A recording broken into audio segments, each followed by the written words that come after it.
everybody and welcome back to the United Stand. On today's show, Marcus Rashford, could he return to Manchester United, as Barcelona do want to sign him, but there is a standoff on the amount of money that Manchester United want to receive, and we know that Manchester United under the new regime will stand firm. Could there be a chance that Marcus Rashford returns another club or stays at Barcelona, and how much money is this going to put into the back pockets of Ineos and Manchester United to spend next summer? Let me know your thoughts down below as well. Some news coming out from Fabrizio Romano on Joshue Zirkzee. A lot of interest coming from Italy. Will Manchester United let him go? Apparently not, but how is this actually going to continue if he doesn't get any game time? Also, a lot to talk about regarding Ahmad, some stuff on that. Also, some stuff regarding the future under Amorim, Ineos, Sir Jim, and how they're planning to work together, and a little bit on the goalkeeper as well. But welcome everybody to the morning show. I love doing a morning show. It isn't Goldbridge, unfortunately. I just want to quickly say a quick shout out to Goldbridge. I hope he gets a lot better. He's under the weather. He's under the weather. You know, when you're streaming every single day, you're doing multiple different things and all the other stuff he's doing, you're going to get unwell. A lot of people are unwell out there as we're moving into the autumn-winter period. I'm just touching wood that I don't get it, because literally when even there's like a glimmer of an illness in sight, I will receive it. It always happens. But Goldbridge currently is dealing with a cough. He needs to recover so he can be back streaming as usual. So it is me today. So make sure you get all your comments in, get your super chats in, and we'll have a big old discussion anyway. There's so much to get into. I have some very strong opinions on the Ahmad situation. 55% of you lot saying that you'd sell him next summer. I need to have words. Also, very strong opinions on Joshue Zirkzee. I actually think there's a big future for Joshue Zirkzee at Manchester United, and I think it would be a real shame to let him go. Also, a little bit of discussion about Kobbie Mainoo as well. If there's no game time between now and January, he really could push for that move. So get your thoughts in and what you're feeling and thinking about that. Starting off straight away, we have super chat in from Jack O'Connor. Morning, Beth. Hope you are keeping well. Nice to see you early on in the day. Nice to see you as well. It's nice to get out here in the morning. You get all the fresh news from overnight, and it's good to wake up with a big old discussion about Manchester United. It really does feel like that therapy. So I'm excited to get into the show. So let's start off with the big news that's coming out, and it is the Marcus Rashford stuff. So on Marcus Rashford, it is coming out that Barcelona want to make Marcus Rashford's loan move permanent in a cut price deal worth around £25 million. United's value is closer to £40 million. Sir Jim Ratcliffe won't be willing to let Rashford go cheaply. He knows that the better Rashford performs in Barcelona, the higher his value will rise. Also, with the World Cup coming up, does he get that game time there? Thomas Tuchel seems to really like him. Does he get the game time under Thomas Tuchel? If he has a good World Cup, you know, that could be another, well, it depends whether you sell him before that or after it. With the World Cup coming up, if you don't sell him before that, if he performs really well in the World Cup, then you might even have more suitors coming forward offering more money for Marcus Rashford. Rashford currently is on £300,000 a week until 2028. That is his contract at Manchester United, and it's believed he has no plans to ever return to his boyhood club. Even if Barcelona and Manchester United can't agree on a permanent fee for him next summer, Rashford would be still looking for a new club other than United. There's also been some really harsh words in from Paul Scholes on Marcus Rashford as well. It's always interesting to get the ex-player perspective who've actually been there, done it, been in the dressing room, and, you know, Manchester United is also, you know, Scholes' club growing up, and he's been there. He's been in and around it. He's come through the ranks. He's done what Marcus Rashford's done. He's performed on the highest stage, the highest level, and he's stayed committed to Manchester United and give his all. I really do respect it when a player who's been there, got the T-shirt, comes out and has his thoughts on it. I'll bring them in a second. But straight away, I want to get a poll running in the community for you guys. Would you sell Marcus Rashford for £25 million, just get it done? Or would you take the risk again of maybe looking for another club to buy him or taking him back at Manchester United? So run a poll, quick sell for £25 million, take him back, or other option, try and sell him elsewhere or loan him elsewhere? Let me know your thoughts.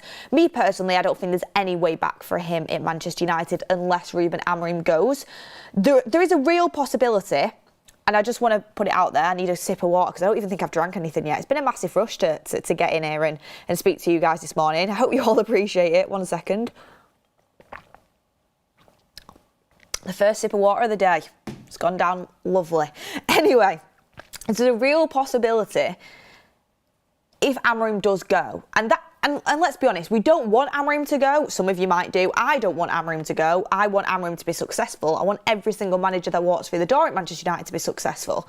If it looks like Amorim can't turn things around and there's no way forward, then he's going to lose his job. That's just what happens, and that should happen as well if he can't turn it around. Hopefully he can. And it looks like we're on the right direction after Chelsea. Like I said yesterday, I will not get carried away until we've actually put a consistent level of results together. I won't get carried away with Ruben Amorim or Manchester United until United Strand has shaved his hair 5 games in a row. But on a serious level, like just putting a good run of results together. However, if that doesn't happen, which is a possibility, and we have to speak about all the possibilities, Ruben Amorim could be out of a job and Manchester United could be bringing in a new manager. We've had the likes of Southgate linked to us. We've had the likes of Marco Silva linked to us. We've had the likes of Glasner linked to us. All of which are very, very different managers. And I won't go into the whole which manager I'd prefer debate because I just think it's, right now, it's a waste of time. Like, we're not on that page. We're not even close to turning that page. And there's no point discussing each manager. There's no point like talking about how much we don't want Southgate, how much you would want Glasner or Areola. There's no point talking about that. However, if a new manager comes in that likes Marcus Rashford, likes his profile, thinks he can get the best out of him, there is a very, very, very real possibility that Marcus Rashford could be playing for Manchester United this time next year. There's also a very real possibility it doesn't happen. You could get a manager like Glasner come in who doesn't see space for him in his system, doesn't really want to bring him back. The club want him to go elsewhere because they don't want the drama of it. And also Marcus Rashford himself might not want to come back to the club either. He's got a taste of Champions League. Who knows if United will be there? And he never comes back to play for Manchester United. Or you could be in a situation where you get to the end of the season, Barcelona have literally said it's 25 million or nothing. We want Rashford, but we're not paying over the odds. And I don't know how much money they have to manoeuvre themselves. I don't think it's a lot, to be honest with you, Barcelona. They still are really up against it in terms of the financials. Manchester United have a new manager who's saying, I want Marcus Rashford. I play a 4-3-3. He is an excellent player. I think I can get the best out of him. I've seen a consistent Marcus Rashford and he's top draw. I just need to get him playing on a consistent level. When I say I've seen a consistent Marcus Rashford, I think the only time he's probably been consistent is under Ten Hag, isn't it? When he had that run. But I've seen what Marcus Rashford can do. And there's no doubts about it, by the way. When Marcus Rashford is firing, you want him on your team. When he's got that fire in his belly, when he's got that hunger, when he's got that attitude about him where he's trying to prove himself and he's on form and he's full of confidence, you want him. He can win you a game. His striking ability is absolutely fantastic and he can pull something out of nothing. He has got quality. The issue with Marcus Rashford, and this is the issue that has always been, is that you don't get it on a consistent basis. And I'm not talking about, a few games in a row, which is what he's doing for Barcelona right now. He's on an excellent run for Barcelona right now. He did really well when he came off the bench against Getafe, obviously turned it on against Newcastle at St James's Park, 2 excellent goals and a good performance. However, I'm talking about more than even a season. I'm talking about more than a few months. Like, that's what you've not seen from Rashford. You see spells, you see patches when he's up for it, and then when he's not up for it, when Marcus Rashford isn't contributing, there's basically no point of having him there on the team. So you get the really good with Rashford or the just nothing really at all, and that's the issue with Rashford. But there might be a manager that comes into Manchester United and really wants to try and make it work. I think there would be a way back with the fan base, because even though I think with Rashford what benefits him is he's not Garnacho. Garnacho left, he was wearing a Villa shirt, he spoke out against Amorim after the Europa League final. It left really sour with Garnacho. With Rashford, he's done things that fans have been frustrated about. He's, gone out in Belfast and not turned up for training. Fans weren't happy about that. The issues he's had behind the scenes of, with Amorim and they maybe going out in Manchester when you've got a game, etc., etc., etc. Fans aren't a fan of that. However, he's contributed to this club since he was a kid, and he has pulled out some big moments for United in the past. I think he would, with the right sort of PR put together, be able to come back to the Manchester United fan base if it was the case. But there is a possibility in some sort of world that could happen. I don't think it's the most likely possibility. I hope we're sat here this time next year. Amorim's our manager. We've managed to get European football. We're kicking on to another season. We're really excited of where it's going to go with Ruben Amorim. And, you've got a few more signings. You've got some wing-backs in. You've got your goalkeeper in. You might have added, most definitely, hopefully, added 2 midfielders, and Marcus Rashford's having a good career wherever he is, maybe Barcelona, maybe somewhere else, and everybody parts ways and everyone's happy. But sometimes things don't always go the way you want them to go. And Marcus Rashford, at his core, is a good player, and there will be managers out there that like him and would want to work with him. Thomas Tuchel is one of them. When we were sniffing around Thomas Tuchel, when Ten Hag was on the verge of getting sacked after the FA Cup, Thomas Tuchel has always loved Marcus Rashford. It's why he's going to get a chance at England.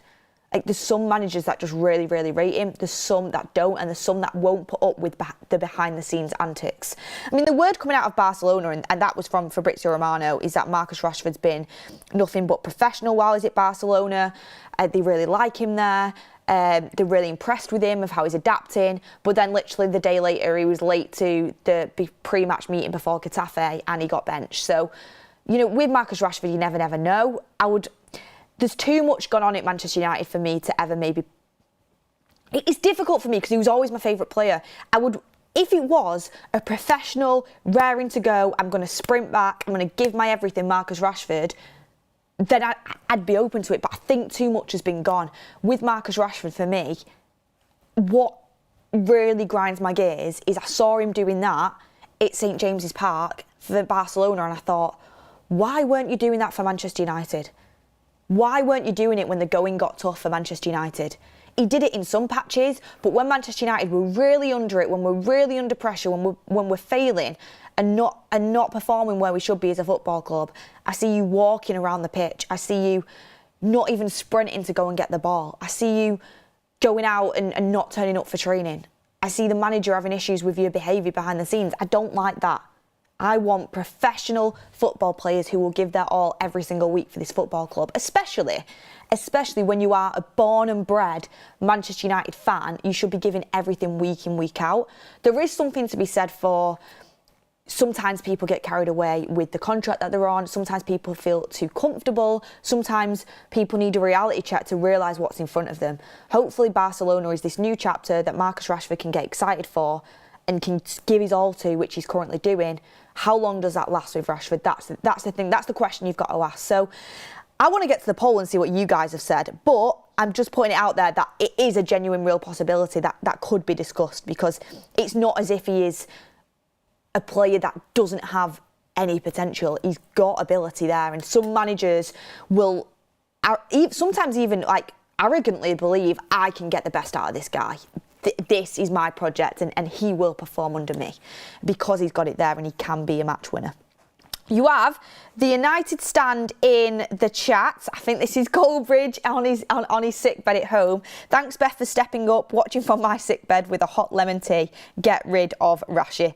Thank you, Goldbridge, in there with a super chat. Love it. And yeah, I wouldn't bring Rashford back. I'm in agreement there, but it is a discussion that I'd like to ask you guys, because I know there is some people that would. There is a lot of people out there that would. And if you would, by the way, get a comment in as to why you would. And yeah, get well soon. I like a hot Vimto when I'm feeling a bit under the weather. Jack O'Connor says, morning Beth, hope you're keeping well, thank you very much. Garfield says, let Rashford shine and sell for hire another club as he's in the shop window. Steve Tattersell says, Mark is streaming right now but offline. Sadiq says, Manchester United are so bad at transfers. If there's a deal to do, I don't trust the management to find another place to sell him. Well, that's the thing as well. With the wages that Rashford's on, it's not as if you can kind of, ring up Aston Villa and be like, oh, do you fancy taking Rashford back? I mean, they might be in the Championship by that point. not a good start for the season for Aston Villa. I mean, have you seen a quicker fall off? And I want Aston Villa to do well. I don't have any, kind of ill will towards Aston Villa at all. But last season they were going toe to toe against the world champions, as in the not world champions, that's Chelsea. We beat the world champions, as in the Champions League champions, the best team in Europe, in my opinion, in the world, PSG. They're going toe-to-toe with them in the Champions League. This season, they can't buy a win. They're in the relegation battle at the start of the season. Massive fall off. But it's not as if you can just ring any club up and be like, do you fancy Marcus Rashford? They're like, you know what? Yeah, I would if he's on form. I would like to go and buy Marcus Rashford. Do you fancy paying 300 grand a week, which is the contract that he's on? No, I don't. Phone down. Can't hear them on the end of the line. Like that's just what had happened. There's very few clubs out there that can pay Marcus Rashford what he wants, which is 300 grand a week. So then your pool is very limited. Bayern Munich could be a possibility. They were sniffing around Marcus Rashford when the Barcelona deal was going on. Bayern Munich is a club that could go and pay Marcus Rashford wages. Barcelona, if there's a deal to be done, but they don't want to pay the fee. And then you're looking at very, very slim pickings for Rashford. So I kind of do get what Sadiq is saying there in the sense of you don't trust the management to find another place to sell him. I'd be tempted. It's frustrating because everyone around the world, if we sell Marcus Rashford for 25 million, everyone around the world, like they were when they saw that performance against Newcastle and he scored 2 brilliant goals, will say United's the problem, it's not Marcus Rashford. How are United selling Marcus Rashford for 25 million? They're so bad at business. And when you couple that with getting 40 for Garnacho, to get 65 million combined for Rashford and Garnacho really is a bad look, considering how much potential and ability is between them players. And not for Manchester United, and it is inconsistent, but you've got a potential player in Garnacho and you've got a proven player in Rashford. You should be getting more money for them two players. Like Chelsea would probably get a combined 150 million for them two players. Maybe I'm being a little bit hyperbolic there, but it would be a little bit embarrassing to other clubs and other football fans around the world that we've sold Rashford for 25 mil. That it would be a little bit of an embarrassment for Manchester United. However, you are just getting him off the books, getting him gone, and you can close that chapter. Maybe it is just worth taking that deal. Keel Robinson says 25 million plus a player. Swash says 25 million plus Yamal. I'll take that deal. Nick P says, I would even argue when Rashford's on it, he's disrupted to the team ethos because that's when he hogs the ball and tries worldlies. It's all about him. Really interesting point from Nick P. At the end of the day, it's a team game. As Ricky would say, it's a team game, Beth. It's a team game. And I think that's an interesting point. It can be very, very useful, but is it the most productive for the team? However, that year when he was absolutely on it for Ten Hag, we got third and we did really well. Won the Carabao Cup, Rashford scored in that game. It can be, it's always good to have a player that's going to be able to turn up that you can rely on. However, I think Goldbridge summed it up really well on the show the other day, and I don't want to just repeat what he said. But if you're under Amorim, there's nowhere in that team he starts. The only argument you could have is competing with Sesko. But we've just spent 70 million on Sesko and he's our future and he's a proper built-out striker. Rashford's a forward player that is, very versatile, can do each role. But you want to really go with the striker you've just invested with, don't you? I was talking about if Amorim does get sacked or he walks or whatever and we get a new manager in, if we're playing in a winger system, he could be useful. But I still wouldn't go down that road. United stand, I'm not really sick, was just out all night in Belfast. Gustav says that Goldbridge using TUS quarterly budget right now. I'm assuming this is all going into my bonuses at the end of the month. Thank you very much. Slazy says, who in their right mind would put Rashford before Cunha? One produced 20 plus goals and assists for Wolves, the other doesn't even bother to try for United.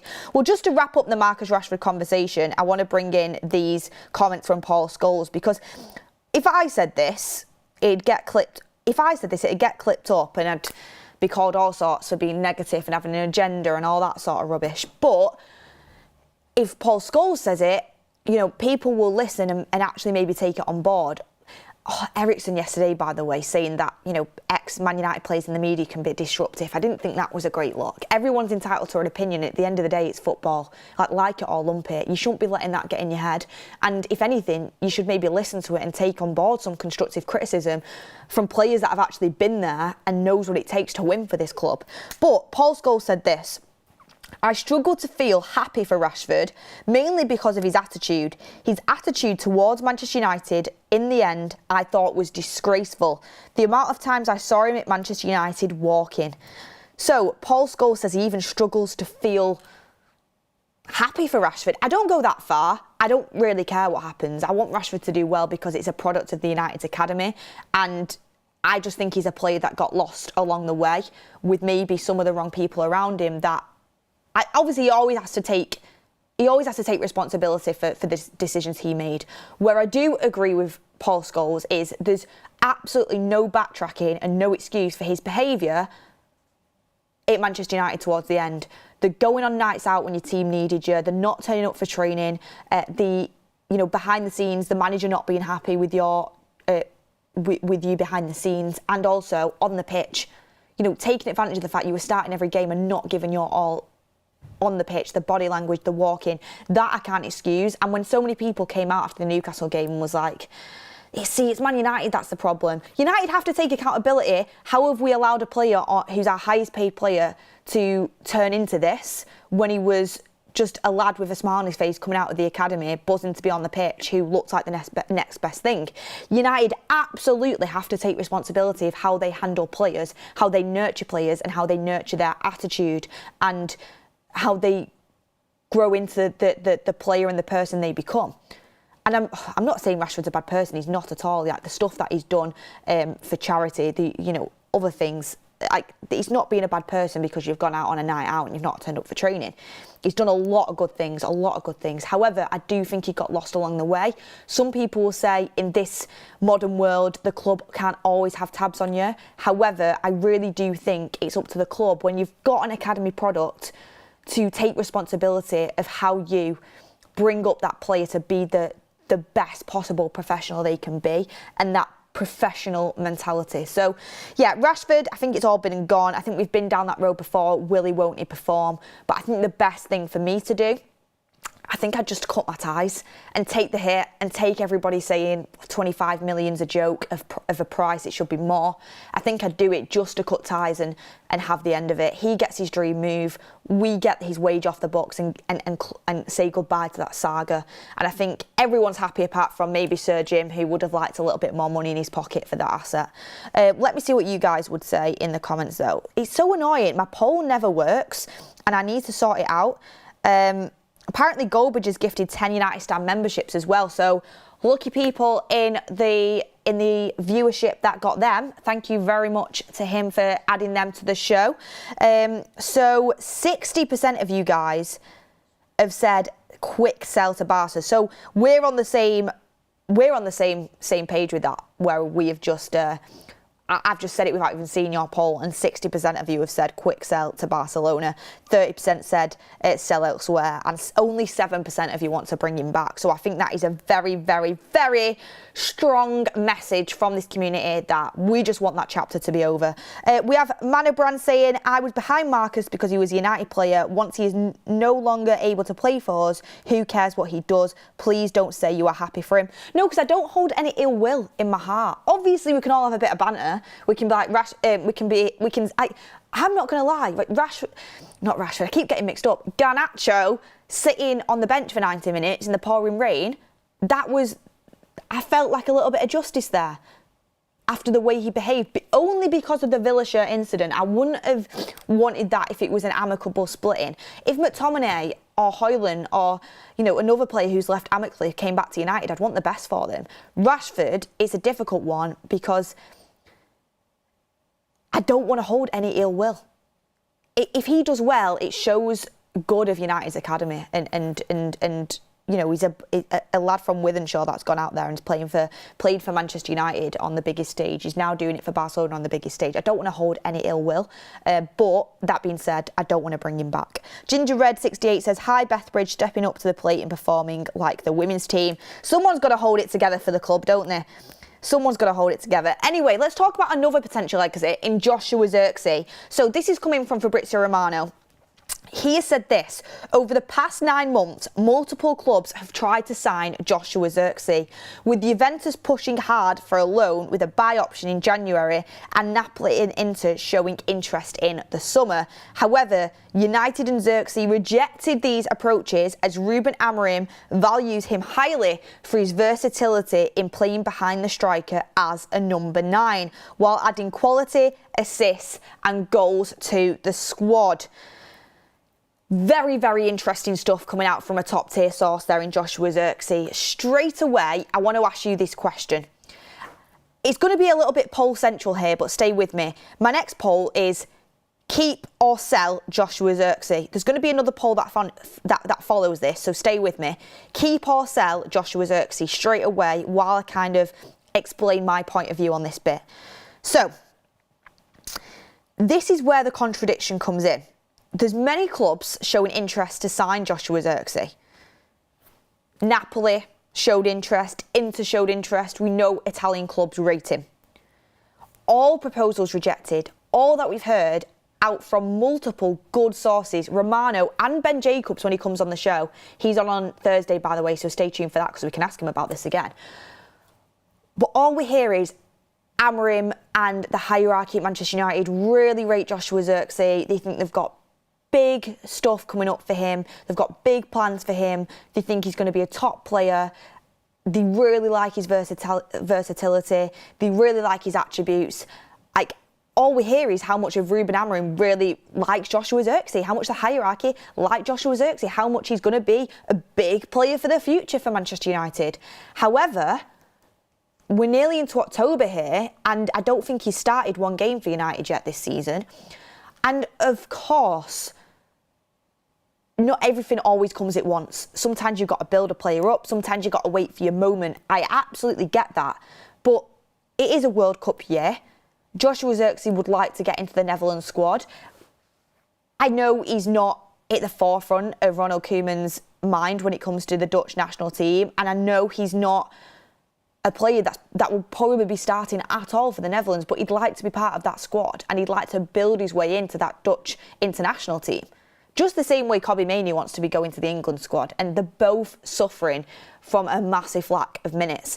And it's all being well and good, Ruben Amorim saying to Joshue Zirkzee, saying to Kobbie Mainoo, but in this case Joshue Zirkzee, look, your time's going to come. I've got big plans for you. I really like you. There's a reason I kept you at the club over the likes of Rasmus Højlund. There was offers in for both of you. I said Rasmus could go. I rejected all offers for you because I really rate you and I like you a lot. But there does come a point where Zirkzee's going to turn around and be like, I'm not getting minutes. You're not trusting me to start games. Like, where are my minutes going to come from? And you do become unsettled. Look, this happens at all clubs. All clubs. But if you're Manchester United and you aren't consistently winning games and you have players who want to play football and, you know, have got some quality to them that are consistently seeing the bench and not getting an opportunity, there will be disruption.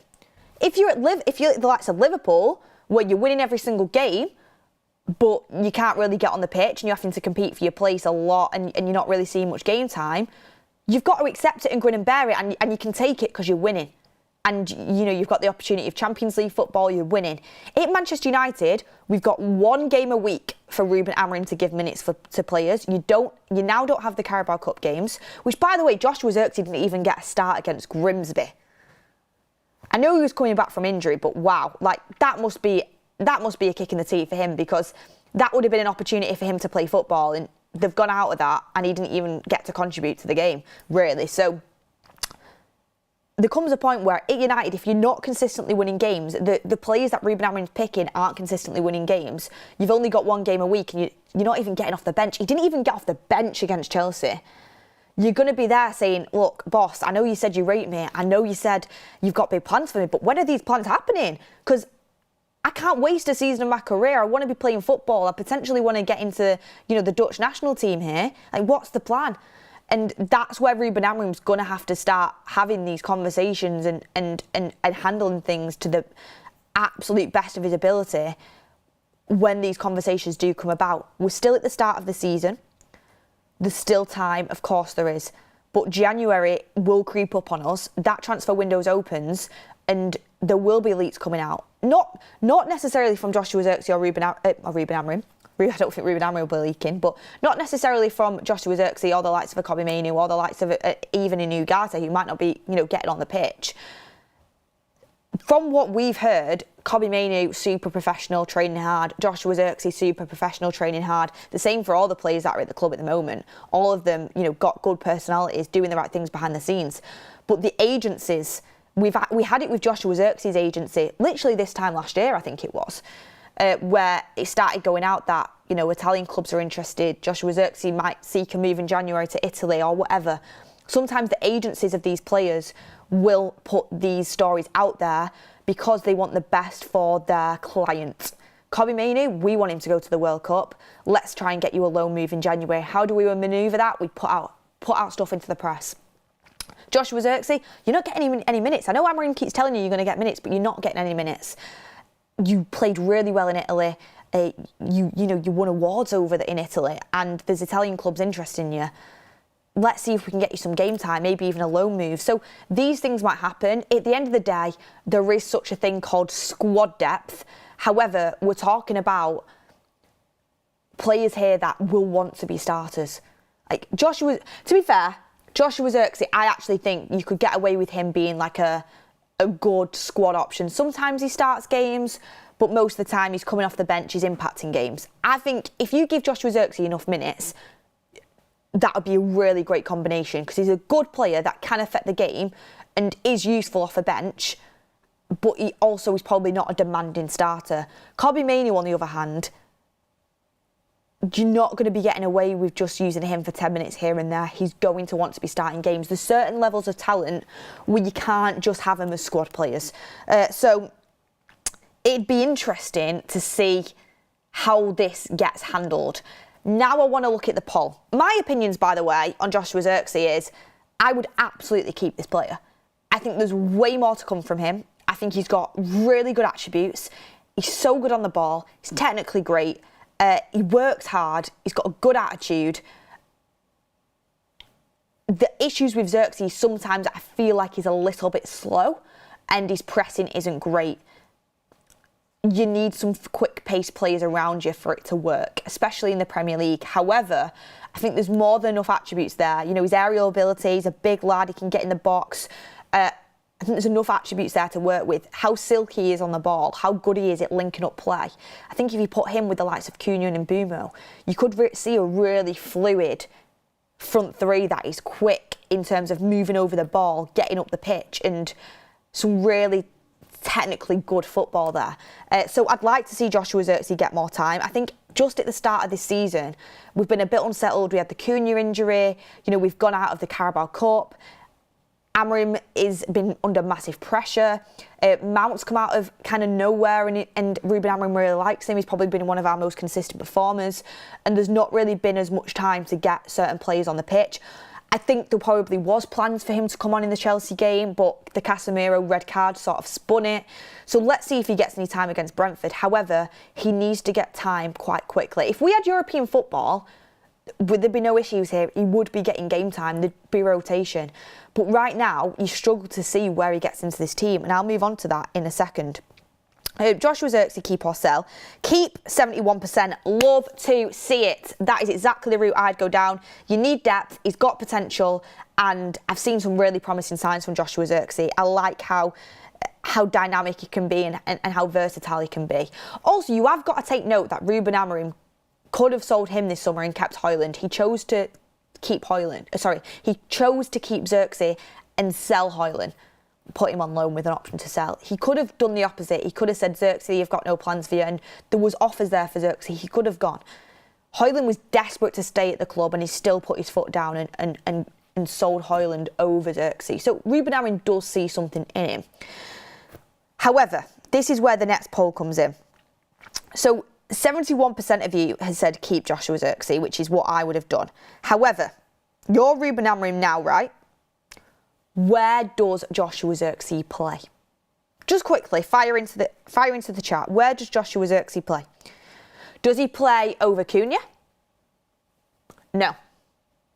Does he play over Mbeumo? Absolutely not. Does he play over Sesko? Maybe at some point there'll be a conversation to be had, but now, absolutely not.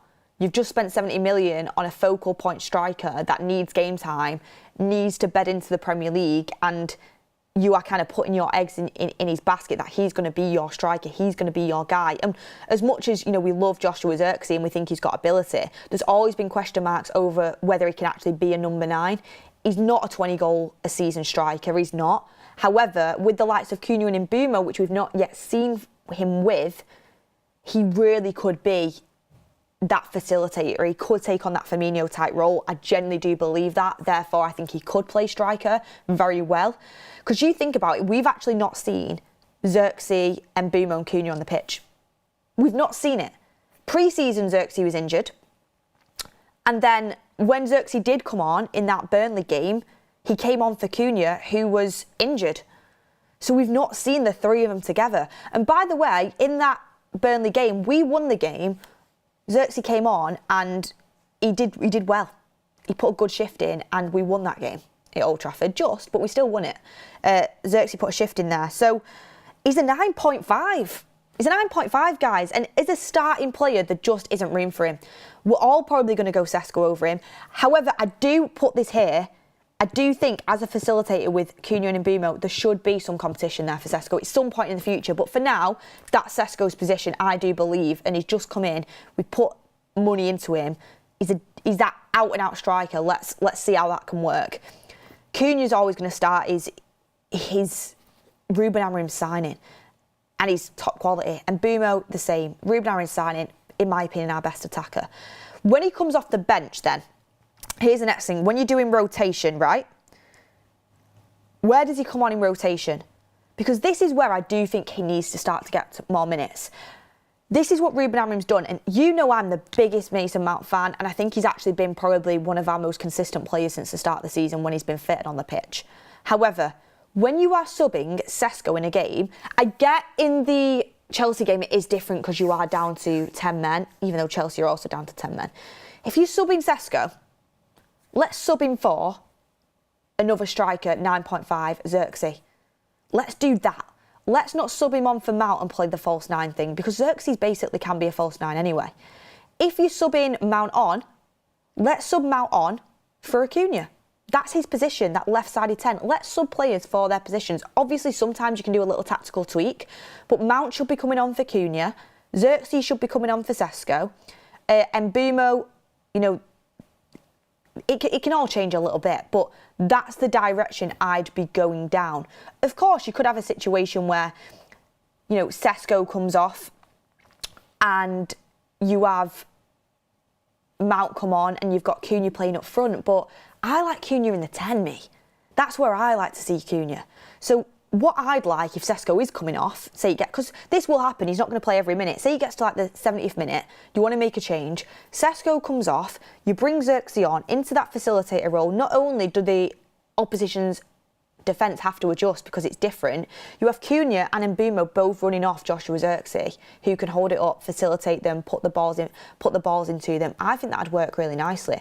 And then I also think it can work really nicely if you bring Mason Mount on. If Cunha's blowing, if Mbeumo's blowing, which I think is going to be quite rare, Mason Mount can come on the pitch. Also, Mason Mount can come on the pitch for Bruno Fernandes. Don't forget that. They can play the same position. Mason Mount can play deeper in the midfield as well. So there is room there for Zirkzee, but where his best position is yet to be known. I think the majority of you guys would say his best position is in the 10. I would actually, with Mbeumo and Cunha, I would like to see him play in the striker role with them two running off him and Ahmad running off him. That's what I would like to see. I think he can play in the 10 as well. He could play in the 10 with Sesko in front of him, facilitating Sesko. He could play in the 10, but you'd have to bring off either Mbeumo or Cunha. I wouldn't want to bring off Mbeumo because of his pace. So I'd be bringing off Cunha then. You'd put Zirkzee there. And then, there's question marks, where does Mount then get in? But that's a question for Ruben Amorim. There's multiple positions that Zirkzee can take up is what I'm trying to say. And I think the first point of call for Joshua Zirkzee is getting some quality minutes off the bench and proving why he should be in this team. And there will need to be rotation. within the game, just to keep players on their toes, and also because you want to keep the intensity super high when you're playing a Ruben Amorim system. It's just the good thing about, I mean, you're clutching at straws. The good thing about not having Europe is the fact you get to work throughout the week on tactical tweaks, and I think we did that for Chelsea, and it worked really well. Centre-backs clearly took on board the instruction of jumping into the midfield, and we had time in the week to work on that. The issues with not having Europe and also being out the cup really early is lack of minutes. And even, I know they played completely different positions, but even having Zirkzee getting more minutes also disrupts Kobbie Mainoo's minutes of where he's going to play. It's going to be so interesting how Ruben Amorim attacks it and lines it up. Ginger Red 68 says, oh, thank you, I've done that one. Thank you very much for all your comments. Keep your super chats coming in, by the way. If you have anything to say and if you want to get your voice heard, make sure you get your comments in the live chat and let your voice be heard. We can bring it into the show. So that is the stuff on Joshue Zirkzee. Just a little thing that I wanted to bring into the show as well, which I thought was interesting. This was on Amorim Era's X account. So on the 9th of July, Ornstein said this: United are searching for a head of recruitment, a new role overseeing senior scouts as part of the overhaul of that department. Why is that relevant now? Well, Monchi leaves Aston Villa with immediate effect. He was there, head of senior recruitment, sporting director, different terms, but very much the same thing. And he was the former Sevilla and AS Roma director. Could Manchester United potentially look at Monchi and think, you know what, we could bring him in for our head of senior recruitment, which is something that Manchester United are on the lookout for? He's just left Aston Villa with immediate effect. Is he someone that you would want to see Manchester United bring in? I mean, I'd have to read way more into it, but Monchi, from what I've heard in the past, has had a good reputation. However, you look at the signings that Aston Villa have made, not been absolutely overwhelmed with them, to be honest with you. I understand they've been hampered by PSR, financial fair play, and they've had to make do. But there's not been many signings for Aston Villa as of late that have absolutely blown me away. I thought the Onana one from Everton was really good. The Onana one was a brilliant signing. But apart from that, I can't really pinpoint many as of late that I'd be like, you know what, bring that guy. Absolute brilliant recruitment there. So, yeah, it's not something that I would get super excited about if it wasn't out, but it is something that you could keep an eye on. Someone said the guy that signed off on a Sancho loan. No, thank you. Anyway, there's just been a few underwhelming players go there. Someone's just said Rodgers in the comments. Rodgers is an interesting one. He came obviously through City's academy, didn't he? Went on various loans, and I'd have to know how much of a actual input that Monchi had in Rodgers. Morgan Rodgers looks like a great player. However, this season he's been pretty poor, and it's one to keep an eye on because this sometimes does happen in the Premier League. You know, Morgan Rodgers might go on and he might be absolutely fantastic, but people who were writing home about him last season, he was brilliant. But it's one season, right? One season. You've got to do it for more than one season to be considered a very good player. This season, he's looked very off par to me, very below par. So it's one to keep an eye on for sure. Because sometimes you can have them breakout seasons and you don't follow up from that. And as a young player, you've really got to be careful. You've got to make sure you're on it. For you to be considered like a very good player of the Premier League, you've got to have like 3 consistent seasons. That's what you'd like to see out of a player. That's why I knew Mbeumo was going to be quality, and he is quality because he's done it consistently, not just over a course of one season, multiple seasons as well. Next point of topic that I really kind of want to talk about with you guys. Savage says, people talking about Watkins, yeah, he's brilliant, isn't he? Savage, I feel like that's a little bit of a dig at me. On Ollie Watkins, I don't want to go over old ground because we're not going to get Ollie Watkins now and we've got what we've got. However, that's a different conversation to Morgan Rodgers. He has done it over consistent seasons.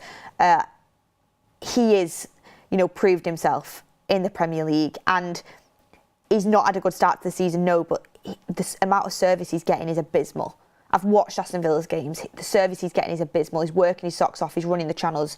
He's putting a shift in. He's not really getting much service. Some might say similar a little bit to how United operate potentially, but it's a different situation with Watkins and Rodgers. Rodgers has just had his breakout season. Watkins has proven it over the course of multiple seasons. By the way, I do think Rodgers has the potential to be, better than Watkins as a Premier League player. I think he's actually got that potential there. I think Watkins is a very good Premier League player, but I don't think he's absolutely class. I think he's a good Premier League striker. He's not of the likes of a Haaland or an Isak or anything like that. He's a good Premier League striker.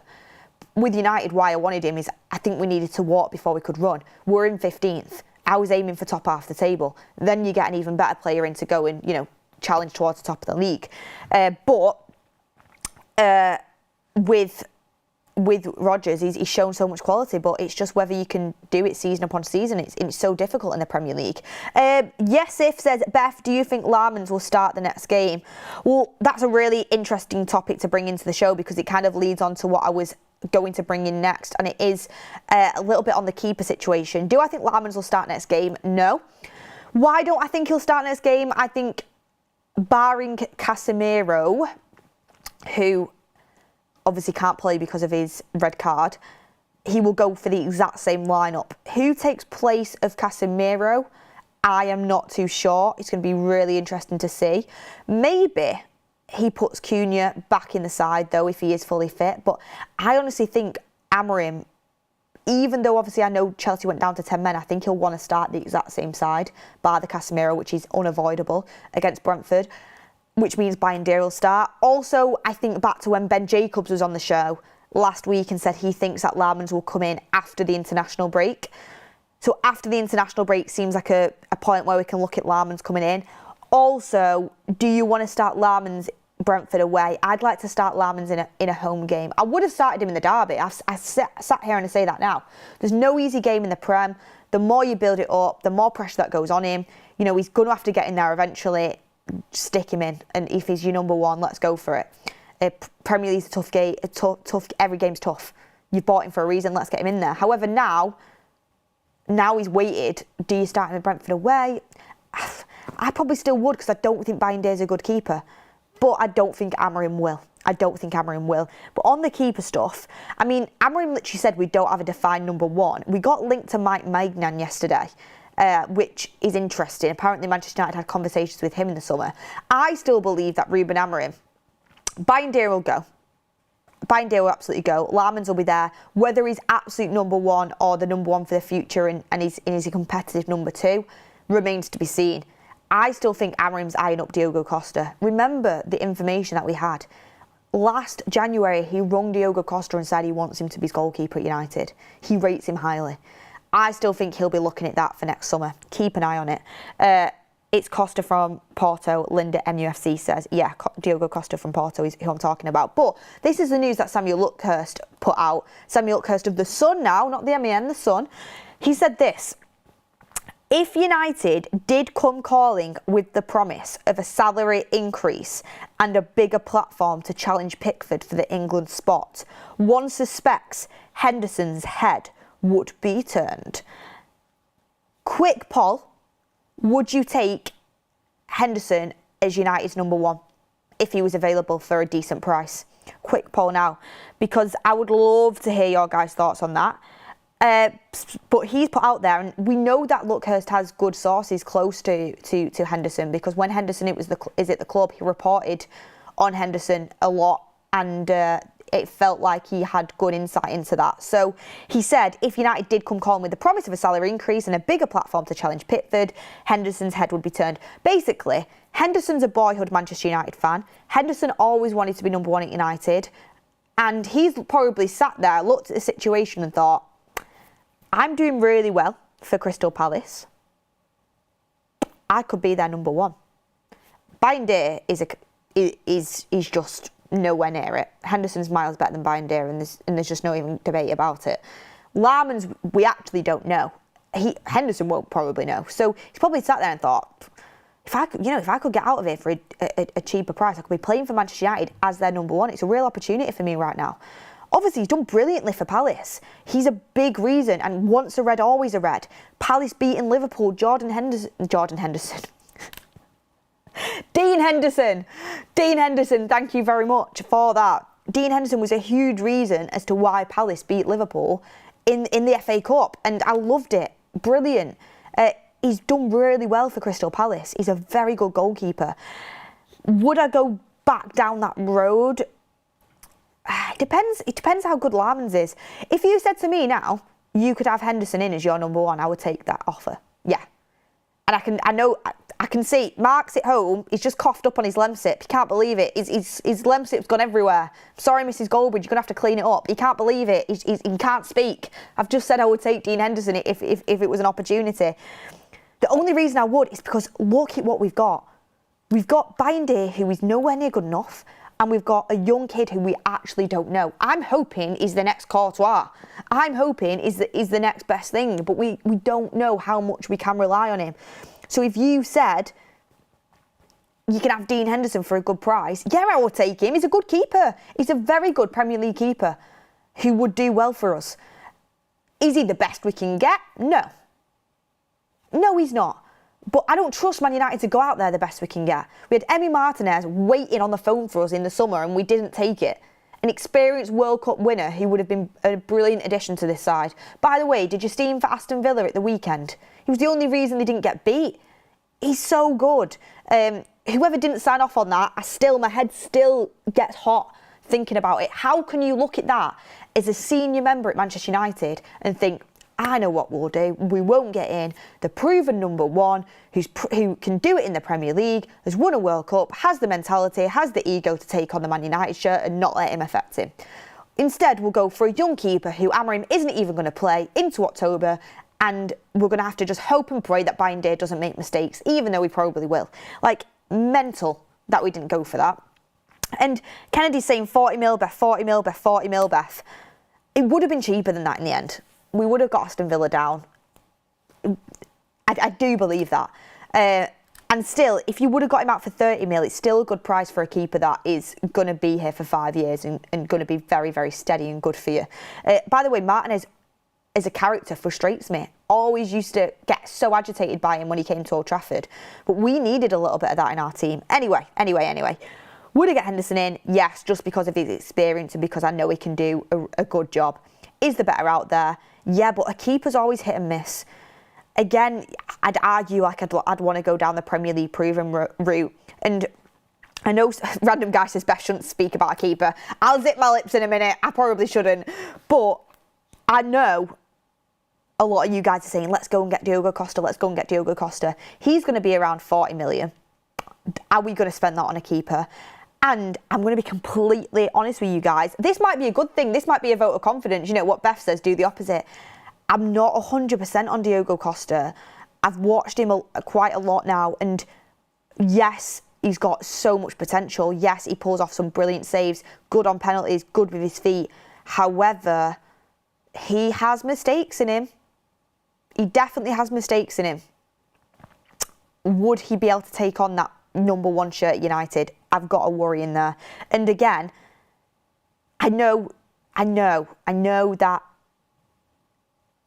of course you can get players from other leagues and they can adapt, but the Portuguese league is very different to the Premier League and the adaptation and everything like that. Let's hope our keeper from Belgium can do the job for us, Lammens. I still got a lot of hope in that. But until I see him play, actually, over the course of 90 minutes, like 5 games in a row, I really can't comment on that.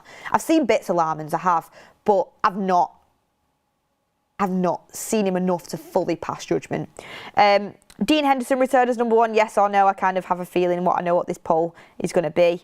70% say no. And I think that's because a lot of you guys don't like his ego, but what I can tell you is he's a boyhood United fan who wants to always perform at his absolute maximum, and he's a good keeper. Like, if your options was him or Binday, then who would you pick, guys? Tell me you'd go with Henderson still, please. I just think have a bit of an open mind on that. Last but not least, I want to talk a little bit, and I said I'd do this at the start of the show. Let me just see what this has been sent to me. 1 second. Here we go. There's been a tweet sent to me from Swedish Rumble from Goldbridge. So I'm going to read that out. And then just to finish off, I've got to have words with you lot about your Ahmad poll. 55% said you would sell him next season. I need serious words. Look, we know football fans can be reactionary, but this community isn't that reactionary, surely. Come on, guys. We'll talk about that in a second. This Swedish Rumble tweet, I'm going to give it a shout out because it's quote tweeting the quotes I brought in at the start about Marcus Rashford from Paul Scholes saying he struggles to feel happy for him because of his attitude at Manchester United. Swedish Rumble said this: I've said it before, we are long into gloves off territory in Manchester United land and Paul Scholes is clearly of that opinion. Last 4 years we finished 6th, 3rd, 8th, 15th. Debt is skyrocketing, the Premier League is tougher than ever. Right here, right now, we can look at Brentford and Sunderland and say, hey, things might not look that bad in 2 weeks, which is true. But remember, we have been in that situation so many times over the last 2 years without capitalising. Bang on. Many are clearly sceptical of Ahmad and Manu. I think it's a bit of a cheated husband syndrome. You are in a relationship where your partner cheats on you. It ends, you meet someone new. I reckon it'd be hard not to look for them signs. I mean, I've got friends who have been in that position. Ultimately, you must work with a freedom under responsibility approach. You can do what you want as a player, but you must be held accountable for what transpires on the pitch. If you step out of line, off the pitch. If Kyle Walker is a mess off the pitch but delivers for City on the pitch, it can be swept under the carpet. That is football. If Kyle Walker was doing the helicopter at a bar in Manchester on Thursday and then was a complete mess on the pitch on Sunday and the entire team collapsed on and off the pitch, then it wouldn't be swept under the carpet. And it's as simple as that. Some will say Rashford is unfairly targeted. I've defended Rashford as much as everyone else, but we are today long past a line where that is motivated. We have never had full insight. There is always two sides to a story, but life isn't fair. 6th, 3rd, 8th, 15th, and you got to play with one of the longest of the you got to play with one of the longest rap sheets in football. You must be held accountable for it. Longest rap sheet in football. What does that mean? Does that mean like when he's not turned up for training? Anyway, you get the gist of that point. And I completely agree with Swedish Rumble on there. Ahmad posting the picture with Garnacho, I didn't give one, to be honest with you, because I thought Ahmad had a good game. I think I was the only one out here who did think Ahmad had a good game. I thought his pressing was excellent. I thought the way he was intercepting play for Chelsea was excellent. His passing was really good, getting us out of trouble in tight spots. It's just his final decision making wasn't at it. But he gives his absolute all on the pitch every single week, so I don't care about the Garnacho thing, really. I didn't think it was a great look, but I weren't bothered. Some people were. But Swedish Rumble, the basis of that tweet is absolutely right. Wayne Rooney, he'd be scrapping in the week, and then he's on the pitch doing that celebration, and I'm lapping it up. Do you know what I mean? What you're doing in your spare time, of course it's going to be looked at, it's going to be scrutinised, it always will be. I personally believe that every single footballer should take on the mentality of being the utmost professional, nourishing their body, training super hard, recovering really well. You've only got a short career. Sometimes you've got to make sacrifices. You're getting paid hundreds of £1,000s a week. Do the right things now. You can, maybe let loose a little bit afterwards when you're done playing for one of the biggest clubs in the world. I mean, every footballer should, I think, take on that mindset.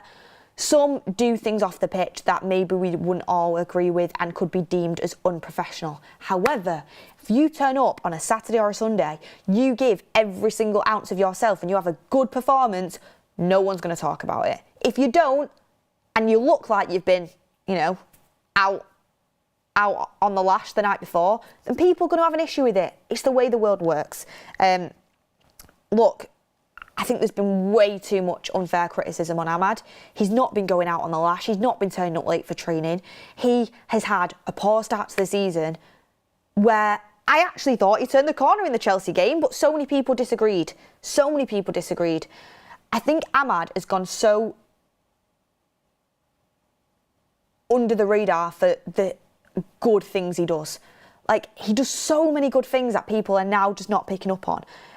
The way he can anticipate where the ball's going to be. So he jumps in, wins the ball back and begins a counter-attack. He's running. His ability to adapt to positions. He's playing the 10. Then he's playing a right wing back. And by the way, did really good defensively while Chelsea were pressurising us in them last 20 minutes. The way that he can just take a ball down out of the air with like one of the best touches I've seen, and again relieve you out of pressure. His pass for that first Bruno goal, the outside of the foot pass, was fantastic. He's got quality. Should he be trying a bicycle kick every game if it's not the best option? No. Should he have crossed with his right foot instead of trying to do a skill and get to the byline and put it out of play? Yes.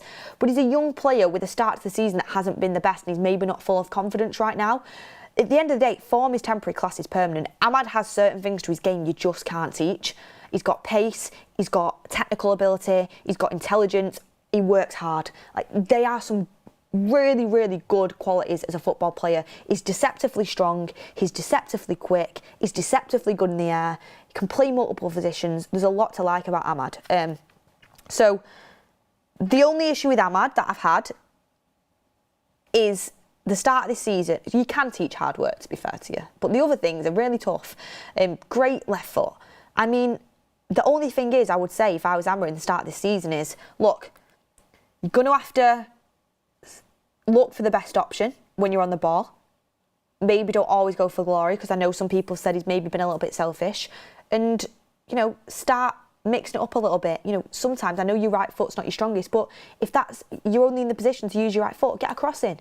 You know, you never know where it might end up. It's just that final decision making in the final third. But he's such a good outlet for us. He's so dangerous for us. And I think 55% of the community, you know, saying they'd sell him next summer. I think he's just writing him off so quick. He was one of our best players last season. Him and Bruno were our two best players. And he's a quality football player. I've seen so many people saying he's going down the Alejandro Garnacho route. He's not. I don't believe that, because I believe Amad is a much better technical player. I believe that. I think there's more of a basis with Amad. There's more of a player to work with there. And I think you've seen him be a lot more humble than what you've seen from the likes of a Garnacho. Don't get me wrong, there's still a player in Garnacho as a touchline left winger. He's got the potential to do well, absolutely. But I don't think Amad's got that ego. I do think Amad's got a better foundation because he's overall a better football player, a more versatile football player. Just a better player in general. And just because maybe he's had a few too many shots, people saying he's selfish, his ego, he's part of the bomb squad now. It's like what Swedish Rumble said, it's the cheating husband syndrome. If you've had a partner that's cheated on you in your next relationship, you see a slight red flag, you're like, they must be cheating on me. They must be cheating on me. They must be having an affair. Call it off. No, not having it. Where in fact, maybe they just had an off day. Maybe they just, you know, their phone died, so they didn't reply to you. But you're massively overthinking it because you've had that before. I feel like that's what our fan base is like with Amad now. It's like, because our fingers have been burnt with the likes of Rashford and Garnacho, sometimes, you know, taking that selfish route, we feel like Amad's going to do the same thing. Whereas, to be fair, I think Garnacho's probably worse for it than what Rashford was. But anyway, we've been down that road before. We won't get lost on a tangent. People think Amad's automatically going to do it because he's had a couple bad games where maybe he's made the wrong decision in the final third. But if anyone actually thought he had a bad game at Chelsea, I don't agree. He had bad decision making in the final third, but his overall game was good. People just honing in and zoning in on that because of the past trauma. It's like, you know, I won't go all the way into it, but I'm trying to come up with a relationship, an analogy about a relationship. But say you've been at work all day. You know, you've come home to some flowers, food on the table, and, you know, you're buzzing. You know, you've been treated well. But then an hour later, you know, your boyfriend goes out to the pub and doesn't reply to you, and he's gone longer than you thought he was going to be gone, or whatever. And all that, you know, cooking and flowers goes out the window. You're thinking, because you've had it done to you before, right, that's it. He must be talking to somebody else. He must be doing this. He must be doing that. And your mind starts to spiral. Look, Amad, I think, is going to be just fine. Amad is clearly very rated by Ruben Amorim. I'd be more worried about players like Kobbie Mainoo, not because I think Kobbie's fantastic. I say that on every show because I don't think Amorim clearly rates him that highly. he seems like his 5th choice midfielder. That's where my worries are. That's where my worries are right now. I'm not worried about Amad. I think it will come. Of course, if it happens over and over again across the season, it's something to be looked at. But at the start of the season now. You've got Jimmy Jack says, Beth, it's because we've got Mbeumo and Cunha now. Yeah, and Mbeumo and Cunha, I mean, Cunha we've got to see more from. He's been injured, so we've not really seen the best out of him yet. But both quality players, they're going to be in the 10s. I've always said, Amad is a right wing-back for me in this system. Amad is a right wing-back. Getting down that flank, combining with Mbeumo, I think you're going to see the best out of him there. Let's see what happens. And Tushar Barwell says, are any big club looking to recruit Henderson? I think not. That should be your clue. I mean, a big club went and got Donnarumma. And I don't like to say City's a big club, but that's what big clubs do. Were any big clubs going for Lammens? And that's not a slight on Lammens. I hope he's absolutely unbelievable. United don't act like a big club in a lot of occasions nowadays, to be honest with you. But look everyone, thank you very much to all you people, lovely people, for staying with me for this 10 a.m. show. We've gone over time. Don't let me on these 10 a.m.s. I'll just keep going on and on and on and on and on and on and on. But look, before you go, please smash a like on the video. We're not even at 1,000 yet. Come on, guys. Smash a like on the video. Thank you, everyone, for all your comments. Make sure you get your comments in. I'll be reading through all your opinions. If you have different ones, that's perfectly fine. We're a community. That's what we do. But look, the last thing to say is make sure you hit a like on the video. Make sure you stay tuned for all the latest Manchester United news. We'll be back at 2 p.m. for you guys with all the latest news and content. And get well soon, Goldbridge. Get it in the comments. Get well soon, Goldbridge. And we will see you on the next one.